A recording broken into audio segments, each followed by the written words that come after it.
Halo, Halo teman-teman, kembali lagi di Ruang Ngobrol. kembali lagi di Ruang Ngobrol. Kali ini kita ngeteh Kita sambil ngeteh guys. karena membahas komik. Aku daripada komik lebih menganggap ini ensiklopedia sih, Jo. Iya, bisa dibilang. Kita bahas lebih lanjut. Kita hari ini akan membahas buku ini, Teh Punya Cerita, karyanya Bintang Suhardiono. Ini kita di Lokalti, Di Lokalti, di kedai teh di Jogja yang langgananku. Aku emang suka teh by the way. Daripada ngopi aku tuh bocah teh. Kamu cah kopi ya? Enggak sih. Kamu gak suka teh, gak suka kopi? Aku teh biasa aja, kopi gak suka. Asem. Tidak membantu dia. Nah, special occasion ini makanya aku pengen kontennya lebih otentik karena dibandingkan komik ini itu lebih terasa seperti ensiklopedia. Betul. Jadi itu dia tuh menjelaskan dengan ini nggak ada ceritanya by the way. Jadi memang kayak deskripsi aja. Teh itu apa? Kenapa teh itu asal mula teh? Terus baru bagaimana teh masuk Indonesia? Jenis-jenis teh. Nah, dan penjelasan ini aja. Iya.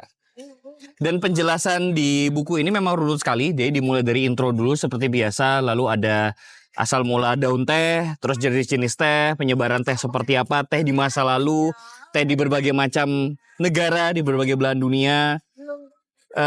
Terus ada trivia, bukan trivia sih, ada info menarik juga yang membuatku cukup mencerahkan karena ternyata dari lewat buku ini aku juga baru tahu bahwa kalau teman-teman familiar dengan cover dengan bungkus-bungkusnya teh apa, teh tubruk bisa dibilang, teh tubruk yang ada gambar catut, ada gambar segala macam-macam. Kenapa bisa ada seperti itu? Itu juga dijelaskan secara lengkap di sini. Jadi kalau ada yang nontonan Jengyah, tahu nggak Jengyah? Gadis kretek. Oh, gadis kretek. Jadi ya. Ini adalah penjelasannya. Ya. Begitu. Nah, bukan teh sih kalau gadis kretek itu kan cengkeh. Tapi kotaknya itu loh. Ya. Itu ternyata ada alasannya. Ada alasannya. Cara bikinnya juga ada. Nah, aku sebagai orang yang sangat suka minum teh ya, membaca ini tuh beneran mendapatkan banyak informasi menarik, terutama soal teh yang menjadi pemicu konflik atau ada teh yang malah gara-gara teh diplomasi itu berjalan lancar. Oke. Nah, lanjut dulu. Jadi teh itu pada akhirnya melalui komik ini disebutkan teh itu lebih dari sekedar minuman. Iya.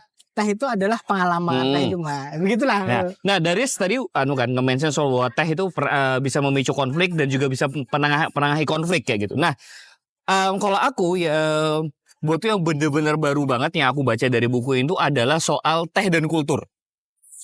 Aku kan lahirnya dari Tarakan ya, Kalimantan Utara sana, dan gak ada teh di sana. Ada teh, tapi budaya ngeteh itu tidak sekuat budaya ngeteh yang ada di Jawa.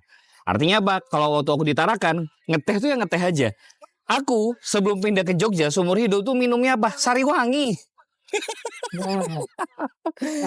Olo-oloannya tuh gini sebenarnya. Kalau teman-teman kopi kok saset. Iya, dan Sariwangi. Dan ini kok teh kok ngantuk. Iya, dan ini juga sekaligus menjawab itu teman-teman. Pertanyaanku ketika pertama kali teh gopek by the way.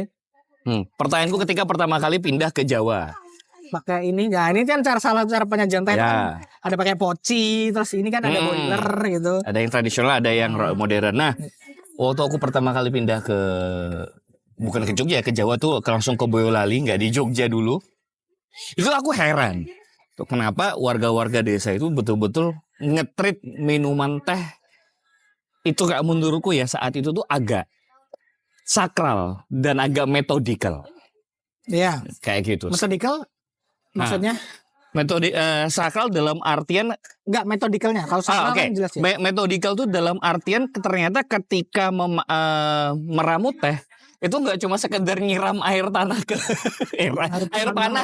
nyiram air panas ke gelas yang isi atau teko yang isinya daun. Ternyata ada step by stepnya. Nah, kalau dari segi kultur di sini juga dibahas soal kultur.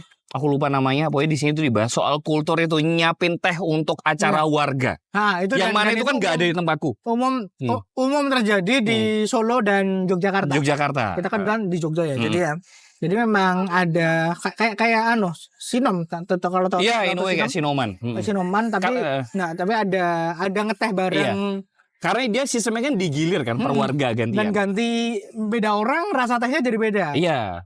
Karena beda gulanya, beda anunya, ada aliran yang ada teh senut Iya. gitu. Ada teh Dan- itu nggak boleh pakai gula. Iya, dan proses Harus tubruk kayak gini. iya, dan ada proses pembuatan itu juga nggak sembarangan kayak gitu, nggak cuma Tapi kalau sesimpel dikasih godok. gula, dikasih gula juga Oke juga. tidak salah.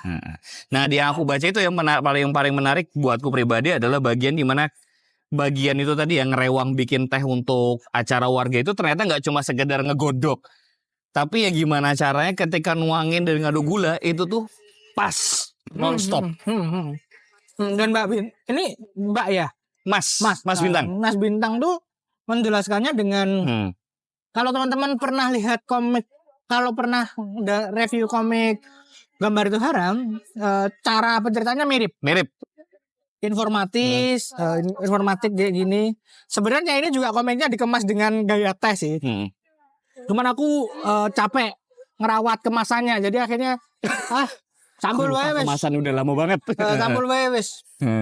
Nah, makanya buat orang-orang yang suka teh, komik ini memberikan pengalaman-pengalaman baru dan informasi-informasi baru. Iya. Buat orang yang nggak suka teh, bukan nggak suka teh, yang biasa aja sama teh, memberikan pengalaman baru. Iya. Karena kita jadi ngerti teh itu seperti apa, bagaimana dan lain sebagainya. Dan seperti yang disebut Jojo tadi, kultur yang ada bersama teh. Iya, jadi teh itu udah lebih di buku ini memang lebih dari sekedar minuman, dia udah menjadi hidup. Ya, itu kutipan dari buku itu sendiri. Untuk beberapa orang teh itu udah menjadi lifestyle. Aku paling suka itu bagaimana Mas Bintang menceritakan bagaimana teh itu perjalanannya dari asalnya di Cina, yang dari daun aja, lalu kemudian pelan-pelan menuju ke Jepang lewat Buddha Zen, terus kemudian bagaimana caranya mereka dari minuman biasa menjadi di Inggris, kenapa kok bisa jadi minuman kelas atas? Kelas atas, ya menjadi komoditas. Lalu di Indonesia kita menjadi tempat untuk membuat komoditasnya melalui Belanda. Itu menarik. Iya, menarik karena teh ini kan ternyata ya komoditas yang menggerakkan dunia. In a way ya. Bagaimana kopi juga? Kopi juga sama. Berarti kalau dunia itu digerakkan dengan minuman, in a way mungkin rum juga ya. Rum juga salah satunya. In a way ya. Makanya Nah, buku ini itu cukup komplit menjelaskan dengan for dummies. For dummies, betul. Ya karena memang penceritaannya runut banget sih. Dia penceritaan tuh nggak yang tiba-tiba teman-teman. Betul-betul di pembaca itu tempatnya sebagai orang yang nggak ngerti apa-apa. Dan dijelaskan dari awal secara konsep, penyebaran, kultur, apa segala macam. Bahkan ada penjelasan soal terminologi. Ada pembahasan soal kenapa sebutannya ada yang teh, ada yang ca. Itu juga dibahas. Itu asik. Aku senang sih. Nah, di buku ini memang yang diceritakan cukup banyak. Ya gitu. Tapi menariknya juga buatku di buku ini dari segi penceritaan adalah transisi visual yang sangat smooth. Di depan memang ada daftar isinya. Cukup banyak. Mungkin ada sekitar 10. Tapi walaupun kita di depan udah ngebaca daftar isi ini teman-teman, ketika ngelihat transisi antar chapter, itu nggak berasa. Seamless banget. Tidak berasa ada chapternya? Nggak berasa ada chapter. Aku tuh malah nggak notice ada chapternya loh. Aku notice. Aku notice. Aku tuh orang yang baca komik, daftar isinya aku skip. Oh iya. Karena nggak ngerti ada daftar isi. Iya.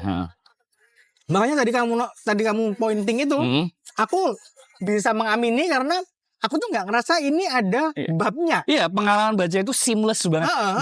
Kayak dari sini ke sini, dari sini ke sini, cuman seperti orang mendongeng. Iya. Kita seperti didongengin. Seperti didongengin. Dan sudut pandangnya juga seperti Mas Bintang mendongengi. Iya, mendongengin. Dan diakhiri dengan sangat halaman terakhirnya tuh 2 halaman spread.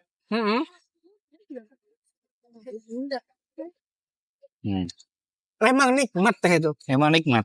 Bagi-bagi ngeteh. Aku orang yang tiap pagi ngeteh teman-teman. Dan tehku itu macam-macam. Walaupun aku bukan teh bukan teh snob ya. Bukan teh snob ya. Dibahas juga di sini. Dan gimana aku ngeteh itu di sini tidak ada justifikasi orang yang ngeteh mana yang paling benar karena semua bener. Iya, semua orang punya gaya yang masing-masing, punya cara yang masing-masing. Ini buku ini tidak mencoba untuk menjadi narasinya terasa netral. Ya, dia tidak sedang mencoba meluruskan apapun. Dia enggak. Dia ngasih pengetahuan aja. Teh dan sekitarnya. Teh dan sekitarnya. Teh, life and lifestyle. Itulah yang dibahas. Apalagi sih? Itu aja sih kalau aku. Ini komiknya agak susah dicari by the way. Dan aku tidak tahu apakah ini akan dicetak lagi. Mungkin akan dikirim ke Mas Bintang sih ini.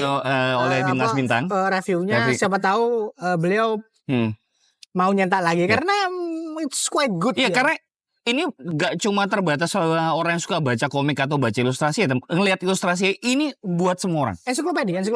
Orang yang pengen tahu teh baca ini oke banget. Oke banget. Nah, ini memang ditujukan buat semua orang. Jadi ya kalau misalnya nanti udah cetak lagi, aku pengen beli lagi buat semua orang. Tak kasihin bapakku lagi seneng-senengnya teh soalnya. Wow, mantap. Oke, thank you. Yeah. Sampai ketemu lagi di konten Ruang Ngobrol selanjutnya. Bye. Kami ngeteh dulu. Kita ngeteh dulu guys.